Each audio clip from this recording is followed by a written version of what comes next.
दिल्ली के शाही फतेहपुरी मस्जिद के शाही इमाम मुफ्ती मुकर्रम ने मुल्क में ईद उल अज़हा के मौके पर मुल्क में आपस में अमन भाईचारा कायम रखते हुए ये पैगाम दिया है कि हिंदुस्तान सबका है और सभी मजहब के लोगों को अपने त्योहार मनाने की आज़ादी है, इसलिए सभी लोग आपस में मिलजुल कर ईद उल अज़हा का त्योहार बनाएं।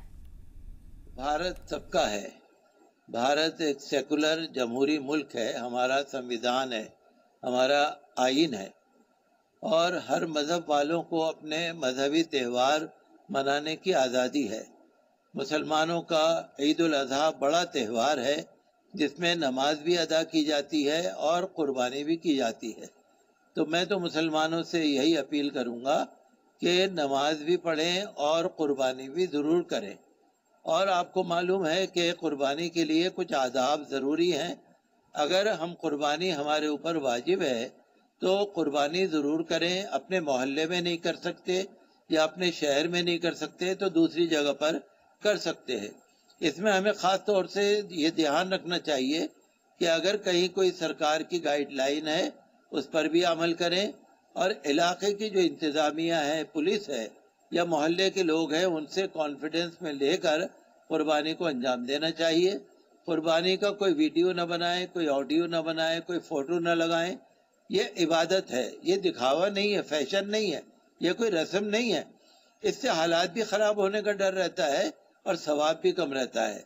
कुर्बानी अपने प्राइवेट कहीं जगह पर करें जो बंद जगह हो, कहीं खुले में न करें, कहीं रास्ते में, कहीं रोड पर कुर्बानी न की जाए। कुर्बानी करने के बाद जो कुर्बानी की बकिया चीज़ें होती हैं या गोश्त होता है, मीट होता है, उसको कहीं भी न डालें, बल्कि महज़ब अंदाज में सफाई सुथराई का भी ख्याल रखें। और इसका अपने जो हमारे पड़ोसी हैं, जो हमारे बिरादरान वतन हैं, उनके जज्बात का भी ध्यान रखें। जिन जानवरों की कुर्बानी सरकार ने हमें इजाज़त दी है उन्हीं की कुर्बानी करें, किसी दूसरे की ना करें।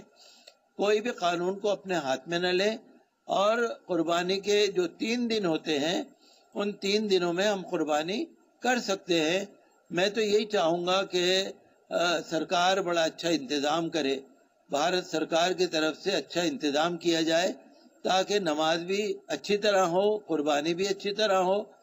अफसोस के साथ ये कहना पड़ता है, कुछ लोग सोशल मीडिया पर, कुछ लोग वीडियो के जरिए वायरल करके मुसलमानों के खिलाफ जो जहर उगलते हैं, जो कुर्बानी के खिलाफ बोलते हैं, जो मुसलमानों के खिलाफ बोलते हैं, ये लोग असंवैधानिक काम कर रहे हैं, कानून और आइन के खिलाफ कर रहे हैं।